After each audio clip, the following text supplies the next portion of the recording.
Welcome back to the Deep Dive. Today, we're really digging into some very persistent and honestly confidence-crushing myths around male sexuality and, well, intimacy. Yeah, we've pulled together some, let's say, countercultural research.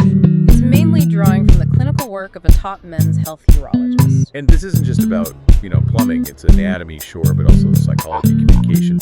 Really the skills you need for, well, extraordinary intimacy. That's exactly the mission here for you listening. We want to blend the hard science with the psychological truths to show that great intimacy isn't luck or being young or how you're built. It's a skill. It's absolutely a skill. It's about being attentive. It's about care. And like any skill, you can learn it, practice it, get good at it. Okay, so a blueprint for skill building is laid out. We've got three main parts to this deep dive, kind of designed to shift how you think about things. Right. First, we hit the big one, size and anatomy.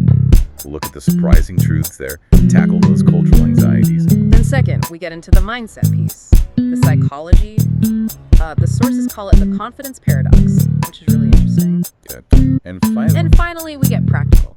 Specific techniques for building anticipation, building pleasure, real mechanics. All right, let's jump in. Segment one, beyond the biology. This cultural obsession with size. It creates so much anxiety for guys, doesn't it? Oh, absolutely. It's probably the biggest single source. Society, media, everything seems to glorify extreme size like it's the ultimate thing. But the clinical data, the actual anatomy, tells a different story. A very different story. It's much more nuanced and, frankly, much more reassuring for most men. It's perception versus reality. Exactly. The urologist we're drawing from brings up this really striking case, Matt Barr. His length was scientifically measured at 14.4 inches, which is extreme. Wow. Okay, so you'd think that guy must have ultimate confidence, zero problems. That's the assumption, right?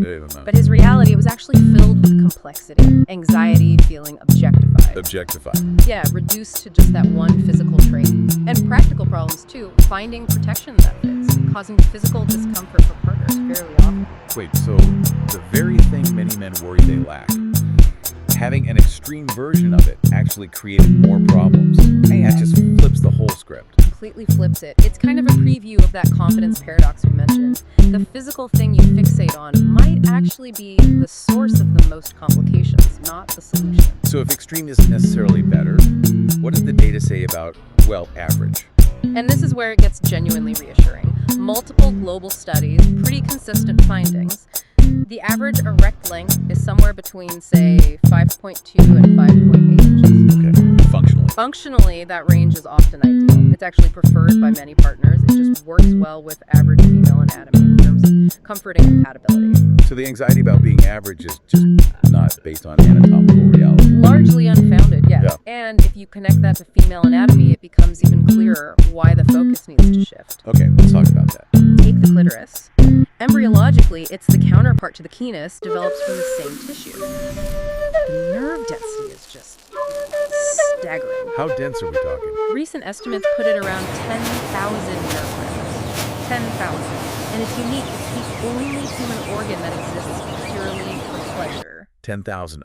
Okay, that immediately tells you precision and sensitivity matter way more than just size or force. Exactly. And speaking of depth, which guys worry about too, let's look at the vagina's dimensions. Right, because there are myths there too. Huge myths. Clinically, the average non-aroused vaginal length is about 3.7 to 3.9 inches. Surprisingly shallow to many people. Much shallower than guys often assume. Way shallower. But here's the amazing part.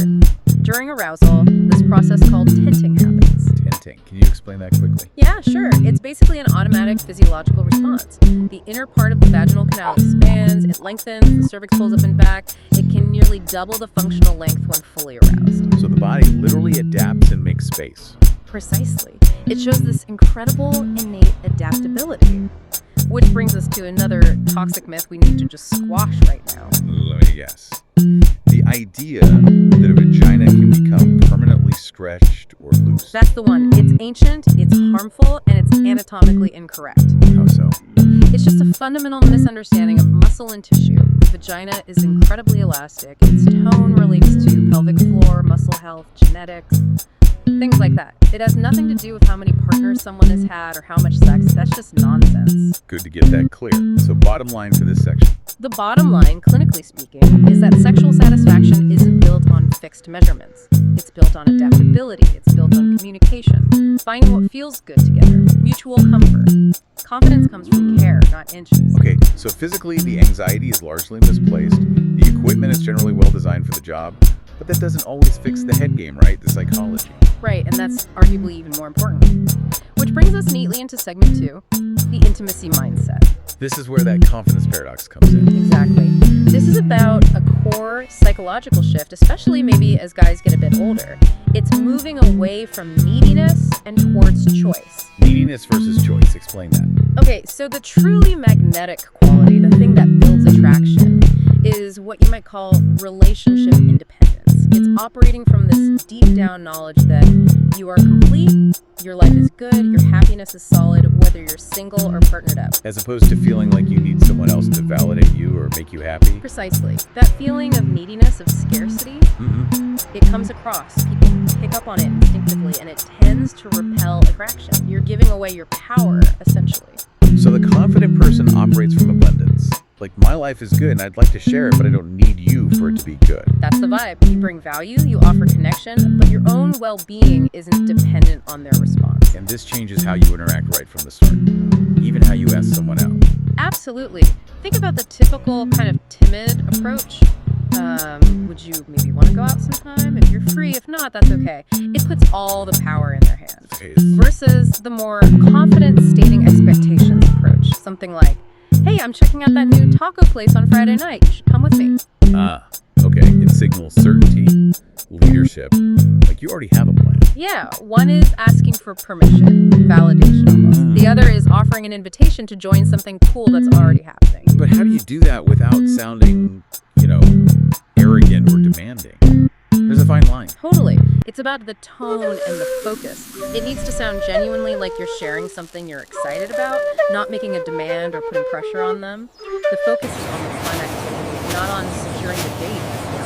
Yeah. And that requires that baseline independence we talked about. You have to genuinely be okay if they say no. Okay, so get the internal mindset right first. Then, the next skill is actually reading the signs, picking up on attraction. Yes, because subtle nonverbal cues often tell you more than words. The research points to some specific ones to watch for, especially in greetings. Like what? One is the delayed smile. You make eye contact, there's a tiny pause, like they're processing an internal reaction, maybe attraction. Then the polite social smile appears. That little delay suggests it's more genuine than just automatic politeness. Interesting. What else? The lean-in hug, if it lingers just a fraction of a second longer than purely platonic, and the torsos align more closely, that can be a sign. And you mentioned one that's really subtle, but maybe the strongest indicator. The eye-to-lips glance. Very quick, often unconscious. They look at your eyes, then briefly down to your mouth, then back to your eyes. What does that mean? The nervous system is basically doing a little preview. It's subconsciously checking out the possibility of a kiss. It's a pretty strong signal that things have shifted beyond just friendly interest. Okay, so pay attention to those cues. Now, the sources also talk about actively breaking the friend zone pattern early on, the 2-minute rule. Yeah, this is key. The idea is, within the first 120 seconds of talking to someone new you're potentially interested in, you need to introduce some kind of playful, low-stakes flirtation. Why so fast? To break the frame. Otherwise, you risk falling into the polite, boring interview mode. Where are you from? What do you do? It becomes platonic very quickly. So how do you do that playfully? Give me an example. Could be anything, really. Make a playful assumption about them. You look like you caused trouble. Or give a slightly absurd answer to a standard question. If they ask what you do, maybe say, international spy, but mostly paperwork. It just injects humor and signals you're not taking it all deadly seriously. It shows confidence. Right, establishes a different kind of interaction. Now, shifting gears a bit, but crucially important, emotional safety. None of the deeper stuff works without it. Cannot stress this enough. It might not feel sexy to talk about rules or boundaries up front, but establishing that safety container is exactly what allows the nervous system to relax enough to really explore deep pleasure and intimacy. So practical steps, what does that look like? Explicit communication is key, even if it feels a bit awkward initially. Agree on clear stop, slow down signals. Simple words like red for stop, yellow for ease up. These are vital backups if nonverbal cues get missed in the heat of the moment. Nah, aftercare. Yes, agree beforehand on what feels good after intense spontaneous intimacy. Maybe it's cuddling, getting water, just checking in verbally. Having that plan helps the nervous system categorize potentially intense experiences. Maybe things like light spanking or using certain words as safe and wanted, not threatening. That builds profound, lasting trust. Okay, that makes sense. Safety first. Let's move into segment 3 then. Precision technique. We've done anatomy, we've done mindset, now it's mechanics. Right. And the foundation here is the gentle warm-up. The research is absolutely clear. You cannot rush female arousal. It's generally a slower process. Often takes, say, 10, maybe 15 minutes of focused stimulation, like oral, to get close to climax. And the biggest mistake guys make? Going straight for the main target, usually the clitoris with too much pressure, too soon. It can be overwhelming, even painful. So, patience and pacing. What does that look like specifically? Start indirectly. Playful, light nibbles maybe on the inner thigh, gently circling the outer labia first. You're warming up the area, building anticipation neurologically, preparing the tissue. Before you even introduce the tongue, right? Exactly. And when you do, think precision. Start with just the very tip of the tongue, the gentlest part. Use slow, deliberate strokes. Maybe count, 4 or 5 beats per stroke. Slow and steady. Only after she seems receptive, maybe after several minutes, do you gradually introduce the broader, flatter top surface of the tongue for more consistent pressure. But the key, once you find a rhythm or pressure she likes, is consistency. Don't keep changing it up randomly. Consistency. Got it. Now let's get to this start and stop method, or edging. The sources call it the path to mind-melting orgasms. Sounds promising. How does it work? It's all about building intensity through controlled cycles. The first step is observation. You have to become really attuned to her signals that she's getting very close. What are those signals? Watch for her hips starting to lift off the bed, her breathing becoming very short, maybe ragged, her thighs might start to clamp down involuntarily, moans might get louder, more urgent. These tell you she's right there, on the edge. Okay, so you see those signs. Yeah. And the male instinct is probably just push harder, faster, get her over the edge, right? Exactly the wrong instinct here. You do the opposite.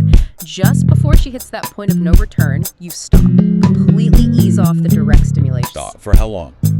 Maybe 20, 30 seconds. And you don't just stop everything, you switch focus. Kiss her neck, her shoulders, whisper something affirming like you feel amazing or I love hearing you. Why the pause? What does that do? It allows her nervous system to kind of catch its breath, to recalibrate from that high peak, but the tension remains. So when you go back... Ah, okay. And how do you go back? This seems critical. It is. You must return to the exact same pattern, the same pace, the same pressure that got her to the edge just before you stopped. Her body remembers that specific stimulation. So consistency again. Crucial consistency. You repeat that cycle. Bring her to the edge, pause, return exactly maybe 2 or 3 times. Each time, the pleasure builds, the potential intensity gets higher. And then on the final rounds. On the final round, you don't stop. You maintain that steady, consistent rhythm that you know works, and you carry her right over the edge. That patient, cyclical buildup is what creates that really intense, overwhelming orgasm. Fascinating. Okay, one last technical piece. Post-coital recovery for men. The refractory period, the time needed before you can go again, naturally gets longer with age. Hormones change, blood vessels get a bit stiffer. Yeah, it's a normal physiological process. Yeah. But if a guy wants to potentially shorten that time or even keep going, the research suggests a technique to prolong the first round. How does that work? It involves something called perineal pressure. The perineum is that area between the scrotum and the anus. Okay. So just as you feel ejaculation is absolutely imminent, that point of no return, you press firmly on that spot with a finger or thumb. What does that do? It can momentarily restrict the pathway, often resulting in a dry orgasm, the pleasurable sensation without the actual ejaculation. For some men, this allows the erection to stay firm or return much more quickly, potentially allowing for continued activity. That's a serious physiological hack. But what if, despite best efforts, the erection fades mid-session? Is there a quick reset? There's a potential trick, yeah. It involves the pelvic floor and calming the nervous system. If things fade, stop all stimulation for about a minute. Just stop. Just stop. Focus on slow, deep breathing and in and out through the nose. And on the long exhale, do a gentle pelvic floor lift, like a very subtle Kegel squeeze, and then fully relax it on the inhale. Repeat that maybe 3 to 5 times. And that helps how? It helps switch the nervous system back to its parasympathetic state into erection, re-engages those crucial pelvic muscles, and can sometimes help restore blood flow pretty quickly when it starts. Wow. Okay, we have covered a ton of ground, from understanding anatomy isn't destiny to shifting the psychological approach towards independence, and then getting into these really specific patient techniques. It's a lot, but the pieces connect. And the final thought really ties back to the very beginning, connecting emotional safety with actual physical health. How so? The data is quite clear on this. The urologist mentions how being in high-stress relationships, particularly with certain personality types, they use the term crisis cycler. Someone who seems to thrive on drama and instability can cause real, measurable physical harm over time. We started with anatomy, and we're ending on, vascular health. How does relationship stress impact blood vessels? Chronic stress keeps your body in fight-or-flight mode. That constricts blood vessels, floods you with stress hormones like cortisol, raises your blood pressure. The research cited actually shows older men in really exploitative or high-conflict relationships can develop elevated blood pressure that sticks around for years, even after the relationship ends. That's sobering. It means protecting your well-being isn't just psychological, it's physical. Absolutely. It's why protecting your own stability, your sleep, your hobbies, having firm boundaries, especially financial ones, is so critical. The sources talk about a 90-day safety framework in dating, taking time to see if someone is consistently safe and stable, because true confidence, and therefore true intimacy, needs that foundation of emotional and physical well-being. So your health, your emotional security, that's the bedrock for confidence, which then allows for great intimacy. Okay, so the challenge then, for everyone listening, It's pretty simple, really. stop worrying so much about what you think you lack, maybe size or youth or whatever. Start focusing on what you can control. Skill. Pick one thing from today. Maybe it's trying that 2-minute rule for flotation, maybe it's practicing the start-stop rhythm, or maybe it's just consciously working on that feeling of relationship independence. Apply it this week. Because intimacy, at its best, is a shared journey. It's built on conscious choice, mutual respect, and yes, developing real skill. It's not just dumb luck.